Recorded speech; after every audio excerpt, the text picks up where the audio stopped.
Now, most DACs really only do one job. They either live on your desk as a headphone DAC, or they live in your hi-fi rack connected to speakers. But what if one DAC could actually do both? What if you could bring it with you to work, a coffee shop, power your full-size headphones, and then come home and plug the same device directly into your speaker system? Today we're looking at a DAC that might actually pull that off, the AIYIMA DAC A7. Now by the end of this video, we're going to see whether this little device can replace two different audio setups.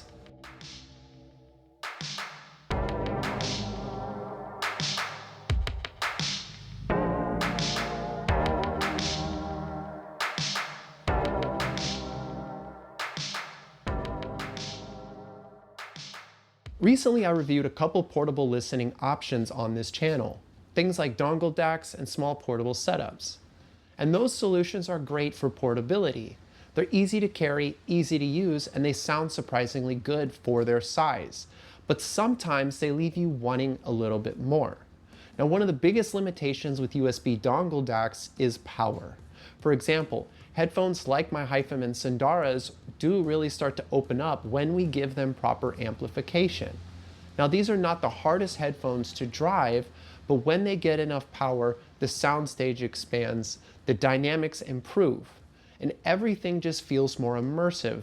So the question becomes, what if you want something more powerful than a dongle DAC, but still small enough to take with you? That's where the DAC A7 started to get interesting for me.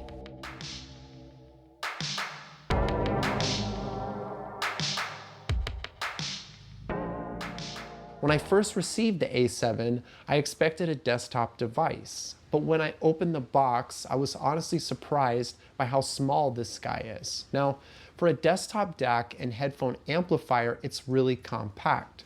Despite this size, it can deliver around 1.5 watts into higher impedance loads, which is more than enough to drive many full-size headphones comfortably.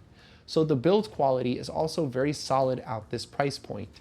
The chassis is an anodized aluminum, and I personally really like the silver finish that it comes in. So I think that this stands out in a world where most audio is just black rectangles. So another small thing that I appreciate are the rocker switches on the front of this guy. Now, they have a very satisfying and tactile feel.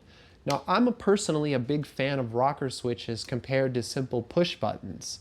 I think that it's a small detail, but I also think it adds to the overall experience of using a device like this.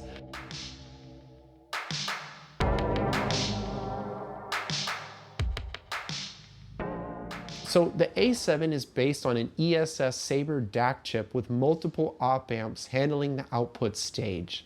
Now on the front of this device, you do get a 3.5mm headphone output, a 1/4-inch headphone output, a volume knob, as well as two rocker switches like I stated. Now, one of these rocker switches allows you to toggle between headphone as well as RCA output, which is actually a pretty nice feature to have, because not every headphone amplifier at this price point gives you that flexibility. The volume knob also doubles as an input selector, letting you switch between USB, coax, optical, as well as Bluetooth. Now, when we go around to the back of this guy, you'll see that it has digital inputs as well as RCA outputs. But the most interesting detail is that the DAC uses a USB-C for power. Now, because of that, you can easily run this from something like a laptop, an iPad, or even a small USB hub. And that's where the idea of using it in a portable fashion really starts to make a lot of sense.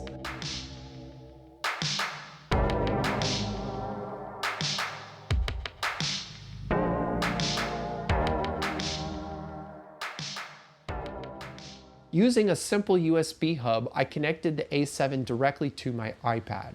So the portable setup becomes surprisingly simple. We need an iPad, we need the A7, and a full-size pair of headphones. Now obviously this is not the same kind of portability you get with a tiny USB dongle DAC. You're not going to walk around the city with this in your pocket.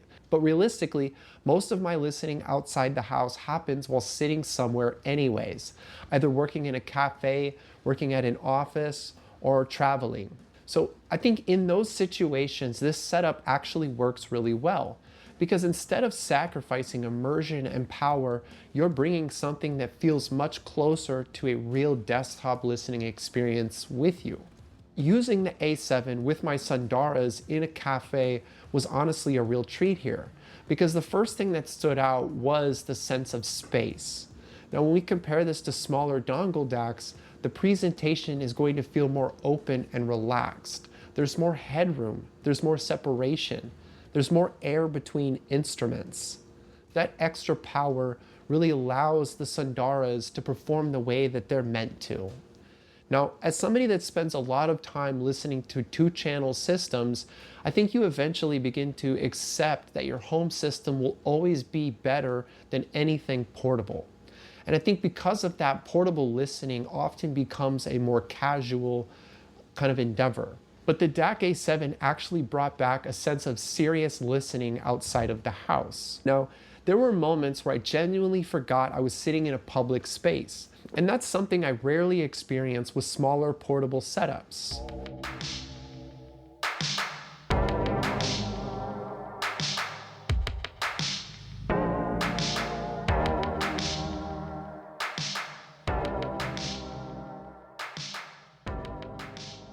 But the story doesn't end with portability.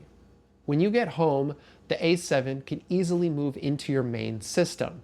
So using the RCA outputs here, you can plug it directly into a power amplifier or a preamp and use it as a traditional DAC.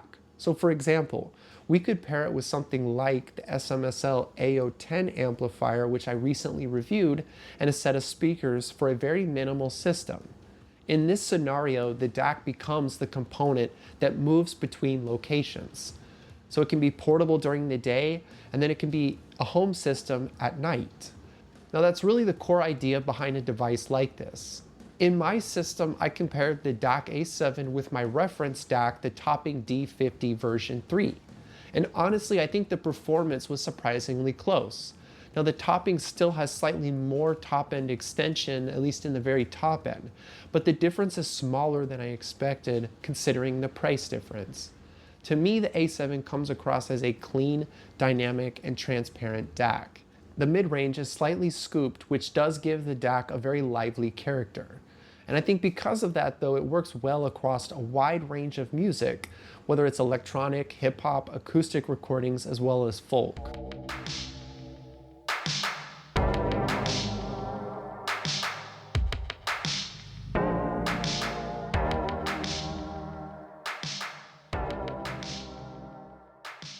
Now I also tested the A7 in my main system alongside my Skit Freya Plus and my line magnetic amplifier.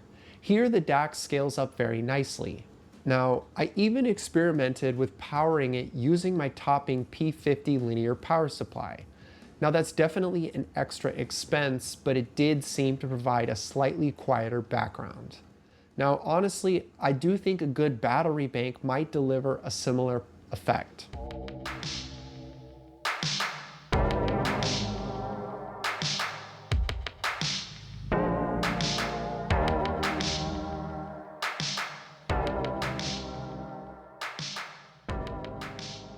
So during this testing period, I ended up listening to a lot of acoustic music. Artists like Johnny Cash, John Denver, as well as Peter Stardust. I was also on a bit of a soul music kick, listening to The Temptations, Al Green, and Roberta Flack. Now these are genres that I think are dripping with emotion, and the DAC A7 delivered that emotion very convincingly.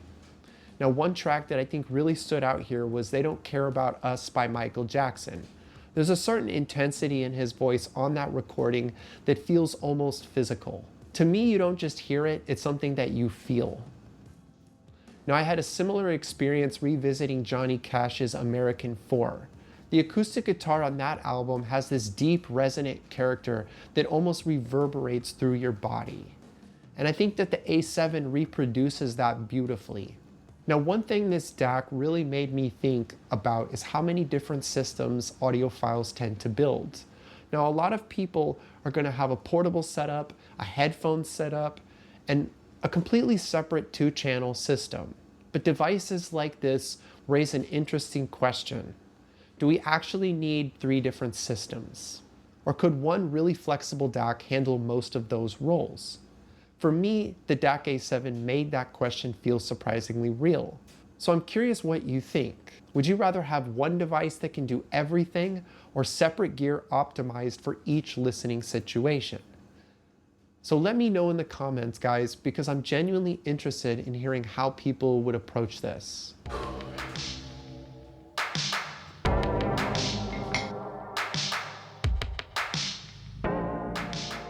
So let's return to the question we started with. Can the A7 really function as both a portable listening device and a home hi-fi DAC? So after spending time with it, I think the answer is yes. Now, I think it's small enough to travel with, it's powerful enough to drive full-size headphones, and flexible enough to integrate into a 2-channel system. And I think the only downside I experienced was battery drain when powering it directly from a tablet or laptop.